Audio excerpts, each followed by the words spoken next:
பேசு தமிழா பேசு நேயர்களுக்கு வணக்கம். இன்று மீண்டும் ஒரு முறை அண்ணன் கூட தான் பேச போறோம். அண்ணா வணக்கம். வணக்கம். நான் சின்னவர் முதல்வர் ஆயிட்டாரு. இது ஊரே கொண்டாடிட்டு இருக்கு. சின்னவர் முதல்வர் ஆயிட்டாரா? சாரி, அதுக்கு இன்னும் டைம் இருக்குடா. அது துணை முதல்வர். முதல்வர் உதயநிதி துணை முதல்வர் ஆனது கூட பரவாயில்ல. ஆனா உனக்கே உதயநிதி சின்னவர் ஆயிட்டாருன்னு தெரியும் பொழுது எனக்கு இன்னும் ரொம்ப ஆச்சரியமா இருக்குடா கிரண். ஊரே கொண்டாடிட்டு இருக்கு. அப்படியா? ஆமாண்ணா. நான் வரும்போது பார்த்தேன் ஒன்றும் கொண்டாடலாம் இல்லை. ஊரெல்லாம் போஸ்ட் அடிச்சு வெயிட் வச்சு கொண்டாடிட்டு இருக்காங்க. அது யாரோ செத்து போயிட்டாங்க வேலைச்சேரியிலன்னு சொல்லி அதுக்கு தான் போஸ்ட் ஊர்லாம் பூ மாலையெல்லாம் தூவி ஒரு டெட் பாடி தூக்கிட்டு போயிட்டு இருந்தாங்க. நீ என்ன ஊருக்குள்ள எவன் வெடி வெடிச்சாலும் இந்த கொண்டாட்டத்துக்கு வெடி வெடிக்கிறான் நீ ஒரு கணக்கு பண்ண ஆரம்பிச்சிட்ட. ஒரு ஊப்பியாவே மாறிட்டியே. ஸ்பூஃப்ல நடிக்கிறியா இல்ல உண்மையாவே ஸ்பூஃப்ல வாழ ஆரம்பிச்சிட்டியா? சொல்லுவாங்கல்ல இவர் இந்த கதாபாத்திரமாக வாழ்ந்தார் அப்படிங்குவாங்க. அந்த மாதிரி முதல்வர் எப்படின்னு தெரியல கிரண். நல்லவங்க வாக்கு பழிக்கும். ஸோ தயவு செஞ்சு இந்த மாதிரியான விஷயங்கள்லாம் டக்குன்னு சொல்லக்கூடாது, சரியா? சரி, இருந்தாலும் உன்னுடைய ஆழ்மன ஆசையை சொல்லிட்டேன்னு நினைக்கிறேன். இப்படிதானே ஆரம்பிச்சாங்க? இப்படிதான் ஆரம்பிச்சாங்க. ஃபர்ஸ்ட் அவங்க என்ன சொல்ல ஆரம்பிச்சாங்க, நான் அரசியலுக்கு வரமாட்டேன்னாங்க. வந்துட்டாரு, நான் அமைச்சர் ஆக மாட்டேன்னாங்க. அமைச்சர் ஆவேன், துணை முதலமைச்சர் ஆக மாட்டேன். துணை முதலமைச்சர் ஆயிட்டாங்க. அடுத்து முதல்வர் தானே. இதெல்லாம் என்ன அவர் விரும்பி ஏற்றுக்கிட்டது நீ நினைக்கிறியா? இல்லையா? வாய்ப்பே இல்லை. தமிழ்நாட்டை காப்பாற்றுறதுக்கு வேற யாரும் இல்லைடா. அதனால வேற வழி இல்லாமல் பல நாட்கள் தூக்கம் இல்லாமல், அதாவது துக்கம் தொண்டையை அடைக்கிற மாதிரி அந்த ஒரு கனத்த இதயத்தோடு ஏற்கப்பட்ட ஒரு முடிவு இது. வேற யார் இருக்கா தமிழ்நாட்டுக்கு வழிகாட்டுறதுக்கு? வேற யாராவது இருக்காங்களா? நீனே சொல்லுவோம், மனசாட்சியத்தோடு சொல்லு. இதே மக தானே இருக்குதா இல்லையா? இருக்குதுன்னா அதை தொட்டுப்பாரு. வேற யாருமே இல்லை. அப்புறம் ஸோ இது ஒரு காலத்தின் அனைத்து தொண்டர்களும் கட்டாயம் எல்லாமே ஏத்துக்கிட்டாங்களா? தொண்டர்கள் ஏத்துக்கிறத விட ஒரு முழு நேர சங்கி 24 மணி நேரம் சங்கி நீயே அவரை முதல்வராகவே ஏற்றுக்கிட்டேங்கிற பொழுது அப்புறம் தமிழ்நாடு ஏற்றுக்கிறதுல, தொண்டர்கள் ஏற்றுக்கிறதுல, ரத்தங்கள் ஏற்றுக்கிறதுல, உடன் பிறப்புகள் ஏற்றுக்கிறதுல என்ன சங்கடங்கள் இருக்குதுன்னு நினைக்கிறேன். சீனியர் லீடர்ஸ்லாம் பல பேர் இருக்கும்போது அவங்க எப்படி பார்ப்பாங்க? சீனியர் லீடர்ஸ் செந்தில் பாலாஜியே ஏற்றுக்கிட்டாங்க, உதயநிதியை ஏற்றுக்க மாட்டாங்களா? பொன்முடி பார்த்தியா இல்லையா? என்ன பண்ணாரு? செந்தில் பாலாஜியை போய் பார்த்து வணக்கம் சொல்லி கார்ல ஏறு உனக்காகத்தான் இந்த ரதம், வாங்க உங்களுடைய பாதங்களால் இந்த காரை தொடுங்க அப்படிங்கிற லெவலுக்கு பொன்முடி எல்லாம் மிக மூத்த ஒரு அரசியல்வாதி. ஓகே, நான் அவரோட பேர் இந்த இடத்துல கோட் பண்ண விரும்பல. இன்னும் சொல்லப்போனால் அதிமுகவை சேர்ந்தவர். அவர் பொன்முடி பற்றி சொல்லும் பொழுது அவ்வளோ ஒரு கண்ணியமாக பேசுவார். இன்னும் சொல்லப்போனால் பொன்முடிக்கு எதிரான தீவிரமான அரசியல் பண்ணக்கூடிய ஒரு நபருடைய நெருங்கிய உறவினர் அவர். பொன்முடி பற்றி பேசும்போது அவர் ஜென்டில்மேன் அப்படிங்குவார், ப்ரொஃபஸர்னு தான் சொல்லுவார். ஏன்னா ஒரு ப்ரொஃபஸராக இருந்தவர் திராவிட கழக மேடைகளில் முழங்கி ப்ராப்பர் அந்த திராவிடியன் கல்ச்சருங்குவாங்கள்ல அதில் ஊறி திளைச்சு அப்படி வந்தவர். ஓகே, அவர் செந்தில் பாலாஜியை என்ன பண்ணுறாரு அப்படின்னா, நீங்கள் தான் எல்லாம் காலத்தின் கோலம் இல்லையா, இதை பார்த்து நம்ம சந்தோஷப்படுறதா என்ன பண்ணுறதுன்னு தெரியல. எனக்கு இந்த நேரத்தில் ஒரு மிக முக்கியமான ஒரு டிபேட் ஒன்று ஞாபகத்துக்கு வருது. என்னென்னா, உதயநிதி ஸ்டாலின் கட்சிக்குள்ளார ஏதோ ஒரு தேர்தல் பிரச்சாரம் ஏதோ பண்ணார். ஓகே, 2019 நினைக்கிறேன். அப்போ நான் டெலிவிஷன் டிபேட்ஸ்லாம் ரொம்ப ஆக்டிவாக பங்கெடுத்துட்டு இருந்த டைம். அப்போ முதல் கேள்வின்னு சொல்லிட்டு நியூஸ் 18ல் அப்போ மார்னிங் ஷோ டிபேட் எல்லாமே நைட்டில் தானே நடக்கும். அங்கே 8 மணிக்கு மார்னிங் டிபேட். ஸோ அந்த 8 மணிக்கு முதல் கேள்வின்னு சொல்லிட்டு அந்த ஷோ நம்ம செந்தில்வேலன் தான் ஹோஸ்ட் பண்ணிட்டு இருந்தார். அதில் உதயநிதியை பற்றி தான் டாபிக். அன்றைக்கி நான் தான் அந்த ஷோவுக்கு நானும் போயிருந்தேன், ஒன் அமங் த பேனலிஸ்ட். அந்த பேசினது கூட இன்னமும் சோஷியல் மீடியாவில் இருக்கும். அதாவது உதயநிதியால் தான் இந்த வெற்றி கிடைச்சிருக்குன்னு சொன்னால் அண்ணா சமாதியில் சிரிக்க ஆரம்பிச்சிட மாட்டாரா அப்படின்னு சொல்லிட்டு நான் பேசிகிட்டு இருந்தேன். ஓகே, அப்போ செந்தில்வேலன் தான் அதுக்கு நெறியாளர். காலம் பாரு எவ்வளோ வேகமாக சுற்றி உதயநிதி இன்னைக்கு துணை முதல்வர். தப்பு கிடையாது. ஏன்னா நான் ஏற்கனவே சொன்ன மாதிரி திமுகவை பொறுத்தவரை 1, 2 என்ன சொன்னால் 2லேருந்து எண்ணி பழக்கப்பட்டவங்களுக்கு 1ஆம் நம்பரை விட்டுட்டு நம்ம அரசியல் பண்ணுறது சேஃபு, நம்ம வாழ்க்கைக்கு அது நல்லதுன்னு நினைக்கக்கூடிய ஒரு பெருங்கூட்டத்திற்கு இது ஒரு அதிர்ச்சியான முடிவாகவோ அல்லது ஒரு ஏமாற்றம் அளிக்கக்கூடிய ஒரு முடிவாகவோ 200% இருக்காது. ஏன்னா உங்களுக்கு ரொம்ப நல்லாவே தெரியும். என்ன தெரியும்? நம்ம காலகாலத்துக்கும் அந்த பொசிஷனுக்கு நினச்சி கூட பார்க்க முடியாது. எக்ஸாக்ட்லி. ஸோ அந்த பொசிஷனை அவங்க நினச்சி கூட பார்க்க முடியாது. அவங்க இதை எதிர்பார்த்து அவர்கள் என்ன தான் போவாங்க, ஏமாந்து தான் போவாங்க. அதனால் இந்த எதிர்பார்ப்புகளே அவங்க வச்சுக்கிறத விட்டுட்டாங்க. ஆனால் இதை ஒட்டுமொத்த தமிழ் சமூகமும் கடந்து போகக்கூடிய சூழல் எனக்கு ஒரு மிகப்பெரிய ஒரு அலாம் கொடுக்கறதா நான் பார்க்குறேன். ஓகே, உதயநிதி டெப்டி சிஎம் ஆனது, உதயநிதியை திமுக தொண்டர்கள் ஏற்றுக்கிட்டது, இதெல்லாம் அவங்களுடைய கட்சி பிரச்சனை, உட்கட்சி பிரச்சனை. ஆட்சி அதிகாரத்தில் அவர் என்னவா தன்னை நிலைநிறுத்திக்க போகிறாரு அப்படிங்கிறதெல்லாம் இனிமே போக போக நம்ம பார்க்க போகிறோம். But beyond all this things 2026க்கான ஒரு கிளியர் மெசேஜையும் ஒரு கிளியர் நரேட்டிவையும் இப்போவே செட் பண்ணுறாங்க. ஓகே, ஸோ இப்போ டெப்டி சிஎம்னா 2026 எலெக்ஷன்ஸில் அவர் தான் சிஎம் கேண்டிடேட்டாக ப்ரொஜெக்ட் ஆவார். ஸோ 2026 தமிழ்நாட்டினுடைய முதல்வராக உதயநிதி அரியணை ஏறப்போவதற்கான ஒரு இது வந்து ஒரு என்ன சொல்றது, ஆமாம் முன்னோட்டம் மாதிரி தான். இது ஒரு கிளர் ஓட்டம், டீசர் மாதிரி. ஓகே, இது ஒரு கிளர் ஓட்டம் கொடுத்துருக்காங்க. இந்த கிளர் ஓட்டம் எல்லா இடங்கள்லையும் கிளர்ச்சியை கொடுத்துருக்குது. வைகோ போன்ற அவர்கள் எதற்காக கட்சி தொடங்கணும், எதுக்காக நம்ம வாழ்ந்துகிட்டு இருக்கோம், நம்ம உயிரோடு இருக்கிறதுக்கான பர்பஸ் என்னங்கிறதையே மறந்துட்டு, இந்த வசூல்ராஜா எம்பிபிஎஸ் படத்துல வரும் தெரியுமா, ஒரு பாடின்னு சொல்லிட்டு இந்த என்னமோ சொல்லுவாங்க, அந்த மாதிரி இது ஒரு சப்ஜெக்ட். ஆமா, சப்ஜெக்டாவே மாறி அந்த சப்ஜெக்டுக்கு மேலேயும் போயிட்டு என்னமா கூறாயா அப்படிங்கிற மாதிரி அவர் பேசியிருக்கிறார் ஒரு பேச்சு. நான் மெய்காப்பாளனாக இருப்பேன் அப்படின்னு. இதை நீங்க அங்கேயே பண்ணிருக்கலாமே, பருத்தி முட்டை குடவுன்லேயே இருந்திருக்கலாங்கிற மாதிரி. உங்க கூட வந்து தொண்டர்களை கூட்டு வந்து அதுல பல பேர் அப்போ தீ குளிச்சு நாக்கறுத்துக்கிட்டு, கையை வெட்டிக்கிட்டு, காலை வெட்டிக்கிட்டு, மூக்கை வெட்டிக்கிட்டு, இந்த மாதிரி அந்த தியாகம்லாம் பண்ணி உங்களை நம்பி வந்து பல மாவட்ட செயலாளர்கள் அவன் வாழ்க்கையெல்லாம் இழந்து கடைசியாக உங்கள் பையனுக்கு மட்டும் எம்பி பதவியை சேஃப்டி பண்ணிட்டீங்க. நீங்களும் போதுமான வரைக்கும் உங்களோட ராஜ்யசபாவில் உங்களுடைய இடத்த நிலையை நிறுத்திக்கிட்டீங்க. ஸோ எதுக்காக சொல்லணும்னா கிரண், இந்த அரசியல் இப்படித்தான் தெரிஞ்சிருச்சு, இதை இனிமேல் மாற்றவே முடியாது. ஓகே, இது வந்து கரப்டட் சிஸ்டமா, இது கரெக்டான சிஸ்டமா, இது எதையுமே நான் கமெண்ட் பண்ண விரும்பல. மக்கள் இதை பார்த்துட்டு இருக்காங்க. பார்க்குற மக்களுக்கு நல்லாவே தெரியும் இது என்ன மாதிரியான சிஸ்டம்னு. ஆனால் இந்த சிஸ்டத்துக்கு அவங்க பழகிட்டாங்க. இதை நம்ம வாரிசு அரசியல்னு சொல்லும்போது மக்கள் ஓட்டு போடுறாங்க அதை வச்சு பூசி முடியும். இல்லை, நான் என்ன சொல்லுவேன், மக்கள் ஓட்டு போடுறாங்கன்னு அவங்க சொல்லக்கூடிய ஒரு வாதத்தை நம்ம ஏன் எடுத்து டிபேட்டே பண்ண மாட்டேங்கிறோம்.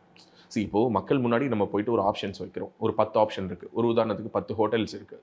எந்த ஹோட்டலில் சாப்பிடணும்னு மக்கள் தானே முடிவு பண்ணுறான். அதே மாதிரி எந்த கட்சிக்கு ஓட்டு போடணுங்கிறதையும் மக்கள் தானே முடிவு பண்ணுறான். இப்போ சாப்பிட்றதுக்கு எந்த ஹோட்டலுக்கு போகிறோம் அப்படின்னா அங்கே காசு கொடுத்து சாப்பிட்றோம். ஆனால் இங்கே டிஃப்ரென்ஸ் என்னன்னா, இங்கே காசு வாங்கிட்டு ஓட்டு போடுறோம். இங்கே காசு கொடுத்து அவன் இந்த வேலையை செய்யலை. ஒருவேளை இந்த ஓட்டை நீ போடணும்னாலே அதுக்கு நீ பணம் கொடுத்து, இந்த நாட்டில் நீ சிட்டிசனாக இருக்கணும்னா நீ ரைட் கவர்மெண்ட்டை தேர்ந்தெடுத்து இந்த நாட்டில் நீ வாழ்கிறதுக்கு நீ ஒரு டேக்ஸ் பே பண்ணணும். இப்போ நம்ம அப்படி தான் பே பண்ணிகிட்டு இருக்கோம். ஆனால் நம்ம அதெல்லாம் கணக்கில் எடுத்துக்கிறது இல்லை. Actually we are paying tax for everything. நம்ம செய்யக்கூடிய ஒவ்வொரு வேலைக்கும், நம்ம வாங்கக்கூடிய ஒவ்வொரு பொருள் மேலேயும் ஏதோ ஒரு டேக்ஸ் இருக்குது. எதுக்காக அந்த டேக்ஸை நம்ம கட்டுறோம்னா, இந்த வரி நிர்வாகத்தின் மூலமாக இந்த நாட்டை நீர் சரியாக நிர்வாகம் பண்ணணும். இன்னும் சொல்ல போனால் ஒரு ஹோட்டலில் போய் சாப்பிட்ற மாதிரி தான். ஆனால் எலெக்ஷன் வரும்போது இது எதையுமே நம்ம யோசிக்கிறது இல்லை.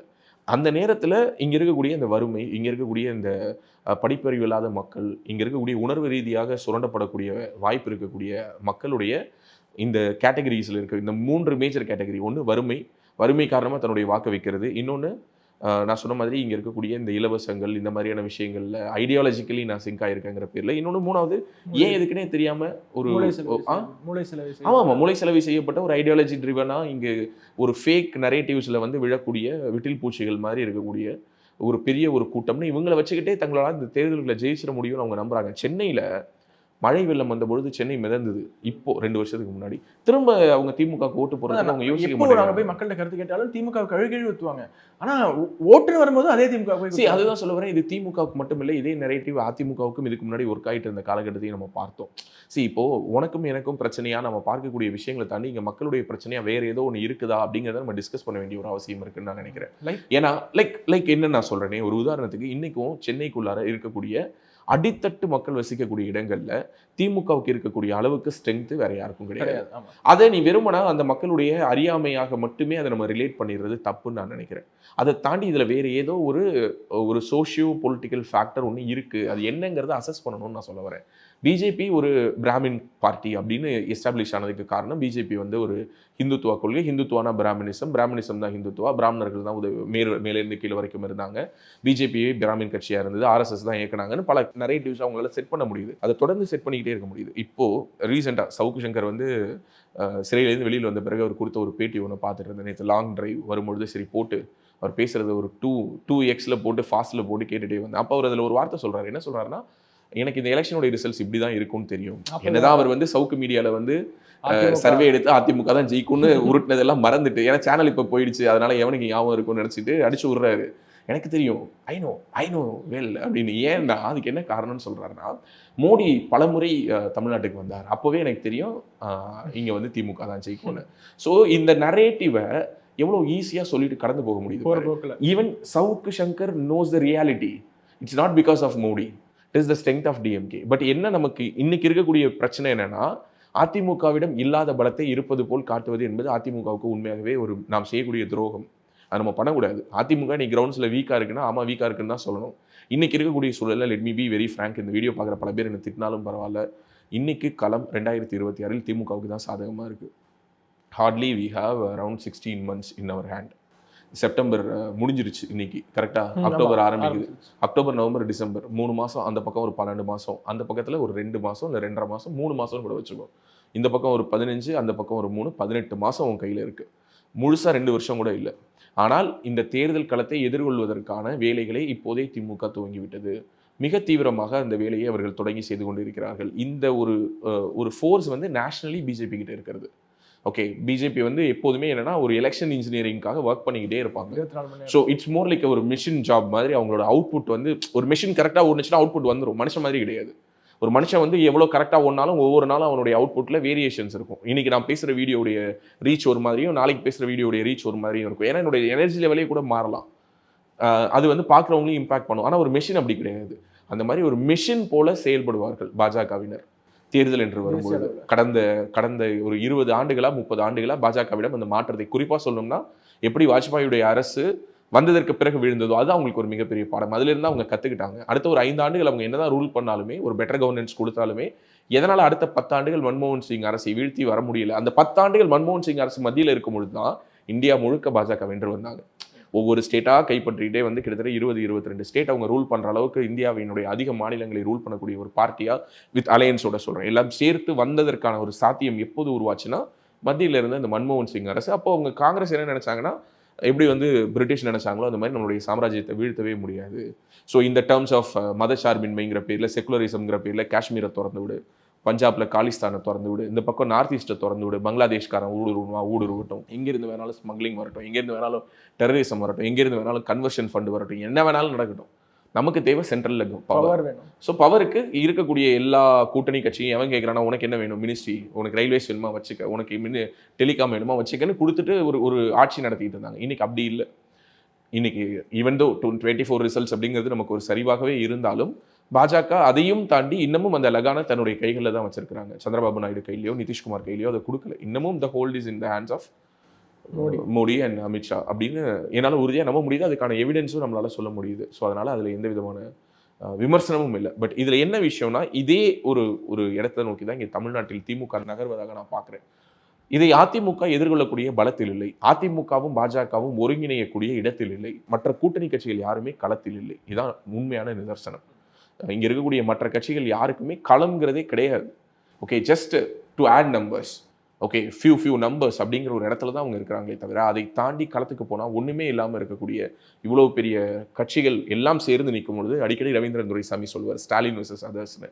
ஸோ அதே மாதிரியான ஒரு சினாரியோவை தான் உதயநிதி ஸ்டாலின் வெர்சஸ் அதர்ஸாக அடுத்த 5 ஆண்டுகள் அமைய போகுதோங்கிற ஒரு அபாய மணி இப்போவே ஒழிக்கிறதா நான் பார்க்குறேன். இதை வந்து ஒர்க் அவுட் பண்ணணும். இப்படி சொல்கிறான் அப்படிங்கிறதுனால நீ வந்து என்ன திமுகவுக்கு ஜால்ரா அடிக்கிறியா?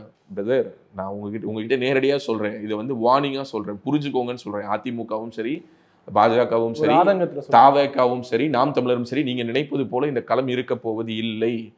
திமுக ரொம்ப சிஸ்டமேட்டிக்காக ஒர்க் பண்ணுறாங்க. ஒரு பக்கம் அவங்களுடைய ரூட்ஸாக அவங்க என்ன நம்புகிறாங்களோ அந்த ஐடியாலஜிக்கல் நரேட்டிவ் அது இருக்குதோ இல்லையோ, இல்லாத ஒன்று இருக்குதுன்னு நம்ப வைக்கிறானே அதுக்கே ஒரு திறமை வேணும்ல. அது திமுக காரனுக்கு எப்போவுமே உண்டு. அதை அவன் தொடர்ந்து பண்ணிக்கிட்டே இருக்கான். அதே போல் இல்லாத ஒன்றை இருப்பதாக நம்ப வைத்தவன் அந்த இருப்பதாக மாற்றுவதற்கான முயற்சியில் இறங்கினானா சாவர வரைக்கும் தமிழ்நாட்டில் திமுக தான். யார் சாவர வரைக்கும்? நீ சாவர வரைக்கும், நான் சாவர வரைக்கும், நம்ம தாத்தா பாட்டி சாவர வரைக்கும் அவங்க இதை பார்த்தாங்க. அதே மாதிரி தான் அடுத்த ஜென்ரேஷனும் பார்க்கும். இதை யாராலையும் மாற்ற முடியாது. பட் இது எல்லாத்தையும் தாண்டி Udhayanidhi Stalin as a usually சேலிக் என்னுடைய முதல்வர் ஸ்டாலின், நான் ஓட்டு போட்டாலும் போடலைனாலும், நான் விரும்பினாலும் விரும்பாவிட்டாலும், நான் ஆதரித்தாலும் ஆதரிக்காவிட்டாலும், தமிழ்நாட்டினுடைய முதல்வராக ஸ்டாலின் என்பவர் இருப்பது போல இப்போ தமிழ்நாட்டினுடைய துணை முதல்வராக உதயநிதி ஸ்டாலின் இருக்கிறார். அவருக்கு நம்மளுடைய வாழ்த்துக்களை தெரிவிச்சுக்கலாம். அதே மாதிரி தியாகி செந்தில் பாலாஜி வெளியில் வந்திருக்காரு. அது குறித்து எனக்கு சொல்ல வேண்டிய அதான் இப்போ முதல்ல வந்து முதல்வர் உதயநிதினு, இப்போ தியாகி செந்தில் பாலாஜிங்கிற எனக்கு என்ன டவுட்டாக இருக்கு. நான் பேப்பர் போட முடியா? கொஞ்சம் முன்னாடியே சொல்லிடு. பாரத்வாசி தானே சேனலோட பேரு, திராவிடவாசிலாம் இன்னும் மாத்தலையில. இல்லடா, நைட்டா மாத்திராதரா கிரண், தாங்க மாட்டாங்கடா. செந்தில் பாலாஜி மிகப்பெரிய தியாகத்தை செய்திருக்கிறாரு அப்படின்னு நம்ம இதை வேற மாதிரி இன்டர்பிரட் பண்ணுவோம். செந்தில் பாலாஜி, திமுக இது எல்லாத்தையும் ஒதுக்கி வச்சிரு. இதே இடத்துல இப்போ வந்து பாஜக இருந்திருக்கு. ஒரு உதாரணத்துக்கு பாஜக தான் ரூலிங் பார்ட்டி. இதே செந்தில் பாலாஜி அதிமுகவில் இருந்து விலகி டிடிவி தினகரன், தேமுதிக, அவர் தான் 5 கட்சி அமாவாசை என்று அன்பால் அழைக்கப்படுறாரு இல்லையா, ஒருவேளை அவர் வந்து பாஜகவில் இணைஞ்சிருக்கிறாரு. அப்போ இந்த மாதிரி ஒரு கேஸ்ல அவர் உள்ளார போக வேண்டிய ஒரு சூழல் வந்திருக்கு. ஒரு நாள் உள்ளார இருக்கிறார், வாயே துறக்காம இருந்து வெளியில வராரு.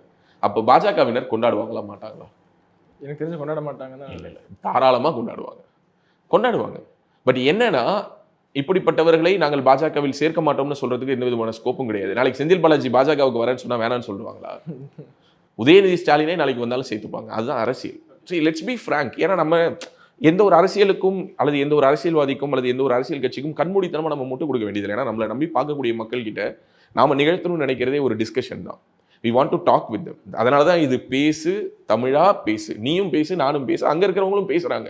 நம்ம வீடியோவை பார்க்கும்பொழுதெல்லாம் கீழே கமெண்ட்ல வந்து திட்டுறாங்க, இல்லை பாராட்டுறாங்க, இல்லை உணர்வோடு ஐ சி லைக் 1 லட்சம் வியூவா 2 லட்சம் வியூவா நான் பார்க்கவே மாட்டேன். எவ்வளோ பேர் அந்த வீடியோவோட இன்ட்ராக்ட் ஆகுறாங்க. நீ போய் பாரு, மற்ற சேனல்லாம் 1 மில்லியன் 2 மில்லியன் போன வீடியோஸ்க்கு வர லைக்ஸை விட நம்ம சேனலோட வீடியோஸ்ல ஒரு 50,000 வீடியோக்கே பார்த்தீங்கன்னா அவ்வளோ பேர் பார்த்துருப்பாங்க. ஏன்னா பார்க்குறவங்க எல்லாருமே அதை முழுசாக பார்க்குறாங்க. அவங்க பார்க்கும்போதே அவங்க நம்ம கூட வாதம் பண்ணுறாங்க. Even though they are not physically present, அவங்களும் வாதம் பண்ணுறாங்க. ஸோ அந்த மாதிரி நான் சொல்கிறேன், செந்தில் பாலாஜி செய்தது தியாகம். அவர் நினச்சிருந்தா கையை காட்டி விட்டுருக்கலாம். உள்ளார வச்சு கிரில் பண்ணது சாதாரண கிரில்லிங் இல்லை. 400 நாள் 470 நாள் யோசிச்சு பாரு. 470 நாள் உள்ளுக்குள்ளார போனவர் சான்ஸே இல்லை. ஆனா இது எல்லாத்தையும் விட பெரிய விஷயம் தெரியுமா, 470 நாள்ல அவரோட தம்பியை பிடிக்க முடியல.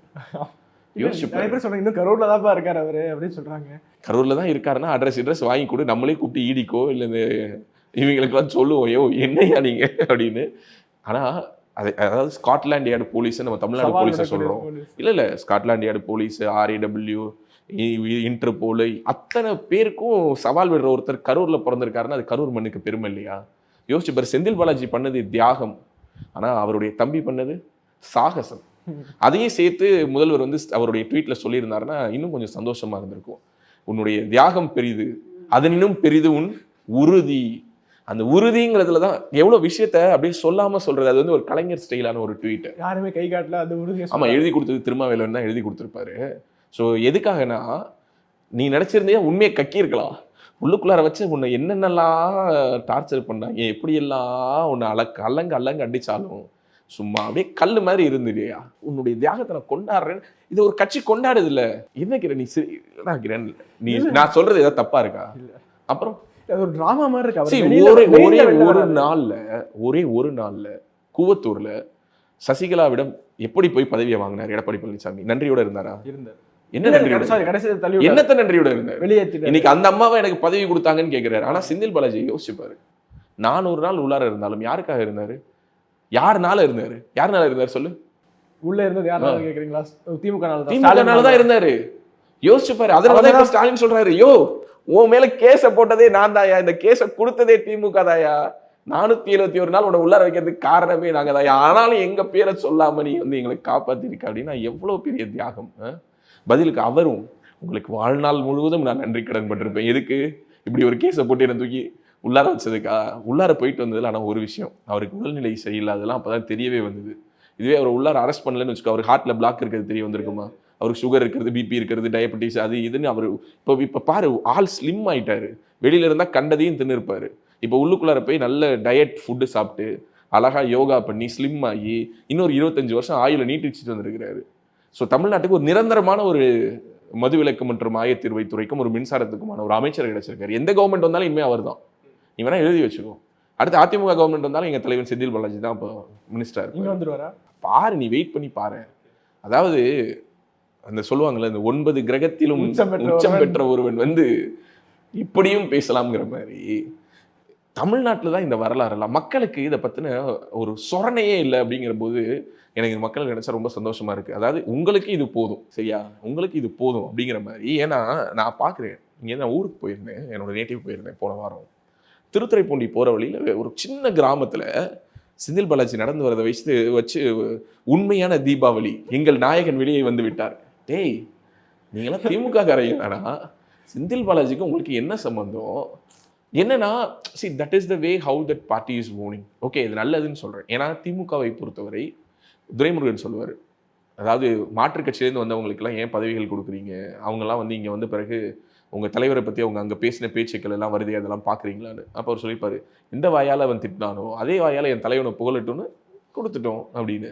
அந்த மாதிரி செந்தில் பாலாஜியெல்லாம் எவ்வளவோ பேசியிருக்கிறார். ஸ்டாலினை பற்றி அவர் பேசாத பேச்சு கிடையாது, சட்டசபையில் பேசியிருக்கிறார். செந்தில் பாலாஜி பத்தி பேசாதது. செந்தில் பாலாஜியை பத்தி ஸ்டாலின் பேசின பேச்சு தான் இன்னைக்கு வரைக்கும் சுத்தி வருது. அவரை பற்றி, அவருடைய தம்பி அசோக்கை பற்றி, இவங்களுடைய லேண்ட் மாஃபியா பற்றி, இவங்களுடைய ஆள் கடத்தல் பற்றி, இவங்க பண்ண ஊழல் பற்றி கெட்ட கேட்டுக்கு இவரும் ஒரு முதல்வர் கேண்டிடேட்னு டிஸ்கஷனில் இருக்கிறாரு அப்படின்னு சொல்லி ஸ்டாலின் பேசின பேச்சு சும்மா அந்த அந்த அந்த பேச்சில் தான் அந்த வைரல் டக்க டக்க டக்க டக்க டக்க அதில் அந்த முத்து அதில் தானே உதிர்ந்தது, அந்த உரையில் உதிர்ந்த முத்து தான் அது. ஸோ அந்த மாதிரி ஒரு வரலாற்று சிறப்புமிக்க உரை அது. அந்த உரையை நிகழ்த்தின ஸ்டாலின் அதே போல் சட்டசபையில் இந்த கண்டக்டர்ஸ்லாம் வந்து டிக்கெட் கொடுக்குறாங்களே, இந்த எலக்ட்ரானிக் வெண்டிங் மிஷின் இருக்கு இல்லையா, அந்த மிஷின் வாங்கினதில் ஊழல்னு சொல்லிட்டு அவர் பேசும்பொழுது அங்கே எந்திரிச்சு செந்தில் பாலாஜி கொடுத்த ரிப்ளை எல்லாம் ஐயோ காலத்தால் மறக்க முடியாது. நேருக்கு நேரம், அதாவது இப்போ நீயும் நான்லாம் அப்படிலாம் பேசியிருந்தேன்னு வச்சுக்கோங்க, உன் மூஞ்சிலே நான் முழிக்க மாட்டேன், ஏன்னா மானங்கிட்ட போயில உன் மூஞ்சில் முழிப்பானடா அப்படின்னு சொல்லிட்டு நானாக இருந்தால் போயிருப்பேன். அப்படியான பேச்சு. ஆனால் அதையெல்லாம் தொடச்சி போட்டுட்டு ஒரு அரசியல் பண்ணணும் அப்படின்னா அதுக்கு ஒரு பெரிய பரந்த மனசு வேணும். அது அரசியல் இதெல்லாம் சகஜமப்பான்னு கவுண்டர் மகான் சொன்ன மாதிரி. ஸோ செந்தில் பாலாஜியினுடைய வருகையை நான் மறுபடியும் வேறொரு வகையில் இன்டர்பிரட் பண்ணுறேன். ஏன்னா செந்தில் பாலாஜிங்கிற ஒரு தனி மனிதனுக்கான பெயில் மறுக்கப்பட்ட விதத்தில் ஒரு சிஸ்டமேட்டிக்கான ஒரு ஜுடிஷியல் ப்ரொசீஜர்ஸை தாண்டி ஒரு தனிப்பட்ட ஒரு காழ்ப்புணர்ச்சி இருக்குது. அண்ணாமலையை பகிர்ச்சிக்கிட்டாரு, அதனால தூக்கி உள்ளார வச்சுட்டாங்க. பாஜகவுக்கு வந்து அவர் வளைஞ்சு கொடுக்கல, அதனால பாஜக அவர் உள்ளார வச்சு ஏதோ ஒன்று கேட்டு அவர் வந்து இது பண்ணுறாங்க, ஒரு அப்ரூவராக மாற சொல்கிறாங்க, அது இதுன்னு 1000 ஸ்பெகுலேஷன்ஸ் இருந்தது. பட் இது எல்லாத்தையும் தாண்டி ஒரு தனி மனிதனுக்கு what ever be the crime, okay, எனக்கு தெரிஞ்சு செந்தில் பாலாஜி பண்ணதெல்லாம் தமிழ்நாட்டினுடைய அரசியல் சூழலில் ஒரு கிரைமே கிடையாது. நீ நினைக்கிறியா இதெல்லாம் ஒரு பணமா செந்தில் பாலாஜிக்கு? 10 ரூபா சொல்றீங்களா?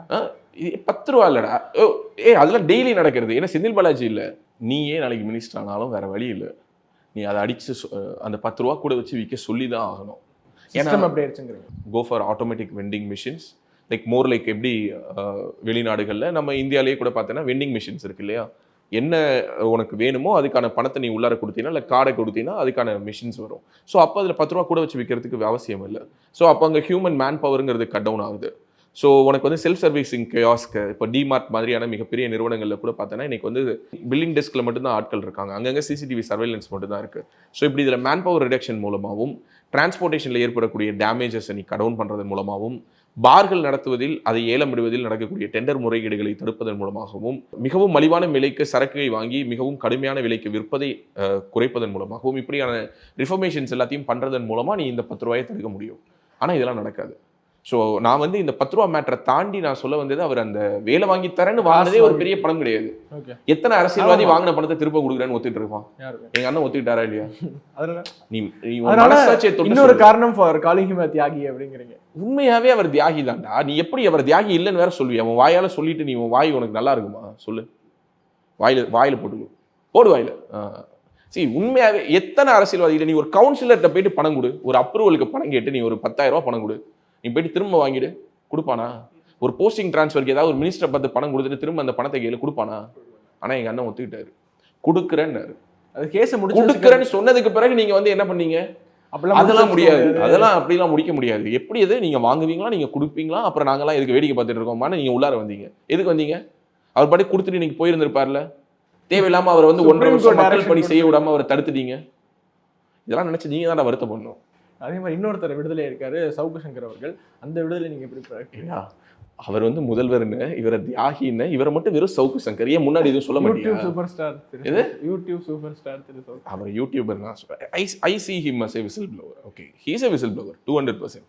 See, 1000 விமர்சனங்கள் இருந்தாலும் அது அனைத்தையும் தாண்டி சவுக்கினுடைய கைதின் பொழுது நம்ம அதை கண்டிச்சோம். சவுக்கினுடைய கைதில் நடந்திருக்கக்கூடிய மனித உரிமை மீறல்கள் நம்ம கண்டிச்சோம். சவுக்கு மீடியா முடக்கப்பட்டதை நம்ம கண்டிச்சோம். சவுக்குங்கிற ஒரு பர்சனுடைய தனிப்பட்ட பர்சனல்ஸை வெளியில் எடுத்து பேசினதை நம்ம கண்டிச்சோம். அது எல்லாத்துக்கும் நம்ம சவுக்கு பக்கத்தில் நின்னது வந்து சவுக்கு கிட்ட ஒரு குட்வில்ல கிரியேட் பண்ணணுங்கிறதுக்கோ இல்லை ஒரு குட் ரேப், ஒரு ரிலேஷன்ஷிப்பை மேற்படுத்திக்கணுங்கிறதுக்கோ இல்லை. அதே நிலை நாளைக்கு உனக்கு வரலாம், எனக்கு வரலாம், இந்த வீடியோ பார்த்துட்டு இருக்க யாருக்கு வேணாலும் வரலாம். ஒரு காமன் மேனை அதிகாரம் தன்னுடைய பலம் கொண்டு நசுக்கும் போது இவ்வளவு மக்களோடு தினசரி உரையாடுவதற்கான வாய்ப்பை பெற்ற சவுக்கு சங்கராலே ஒன்றும் பண்ண முடியல, திணறிட்டாரு. சுப்ரீம் கோர்ட்டு போய் தான் கடைசியாக இப்போ அவரால் வெளியில் வர முடியுது. 2 குண்டாஸ் சமகாலத்தில் யார் மேலேயும் போடப்பட்ட வரலாறே கிடையாது. ஒரே நேரத்தில் ஒரு குண்டாஸ் இருக்கும்போதே இன்னொரு குண்டாஸ் டிடென்ஷன் ஆக்டில் தொடர்ச்சியாக ஒரு குண்டாஸ் அவர் உடைக்கிறாரு, அடுத்த குண்டாஸ். ஸோ இதெல்லாம் மிக தவறான முன் உதாரணம். சவுக்கினுடைய விடுதலையை நான் வரவேற்கிறேன். உச்சநீதிமன்றம் மீண்டும் ஒரு முறை தான் அனைத்திற்கும் அப்பாற்பட்ட அமைப்பு என்பதை நிரூபித்திருப்பதாக நான் பார்க்கிறேன். சவுக்கு சங்கருடைய கைதில் பல்வேறு மனித உரிமை மீறல்கள் நடந்திருப்பதை நான் அறிவேன். ஏன்னா அவருடைய லாயர் வந்து நமக்கு ரொம்ப நெருக்கமான ஒரு நண்பருடைய நண்பர் தான். ஸோ அவர் சொல்லியிருக்கிறாரு, சில விஷயங்களை சவுக்கே பேசலை, பட்டும் படாமல் கடந்து போகிறாரு. மனித உரிமை மீறலுடைய உச்சகட்டம்லாம் நடந்திருக்கு சவுக்குக்கு. ஓகே, அதை அவர் வந்து ஒரு தனி புத்தகமாகவே எழுதுவார்னு நான் நம்புகிறேன். இல்லை மேபி இதை வந்து தொடர்ந்து சொல்லி ஒரு சிம்பத்தி தேட வேணாம்னு நினைக்கிறது அவருடைய இயல்பு. ஏன்னா முன்னாடி இருந்த சவுக்கு இப்போ in terms of contact, in terms of visibility, in terms of funding, in terms of backup, இது எல்லாத்துலேயுமே இன்னைக்கு சவுக்கு வந்து 100 டைம்ஸ் மேலே இருக்கார். ஏற்கனவே அவர் கைது செய்யப்பட்ட பொழுது, இதற்கு முன்பாக அவர் சிறை செல்லும் பொழுது இருந்ததையெல்லாம் விட இப்போ அவர் மேம்பட்ட நிலையில் இருப்பதனால் தான் பட்ட அசிங்கங்களையோ அவமானங்களையோ அவர் வெளியில் சொல்ல விரும்ப மாட்டார்னு நான் நினைக்கிறேன். ஆனால் நாம் எல்லோரும் யோசிக்க முடியாத அளவுக்கான மனித உரிமை மீறல்கள் அவர் மேல் நிகழ்த்தப்பட்டதாக நான் இப்படி சொல்லும்போது சாதாரண மனிதர்களுக்கு என்ன பாதுகாப்பு? இப்போ சவுக்குக்கே அன்றாடம் இவ்வளோ பெரிய ஒரு பேக்கப் இருந்து பேசிட்டு இருந்தாரு, அவ்வளோ ஒரு ஃபேன் பேஸ் இருந்து பேசிட்டு இருக்காரு, அவருக்கே இவ்வளோ இந்த ஒரு நிலைமைனா சாதாரண மக்களுடைய அந்த ஒரு ஃபியர் ஃபேக்டரை கிரியேட் பண்ணணுங்கிறது தான் அவருடைய கைதினுடைய இன்டென்ஷன். அவர் சொல்கிறாரு, அதை நான் ஓரளவுக்கு ஏற்கவும் செய்கிறேன்.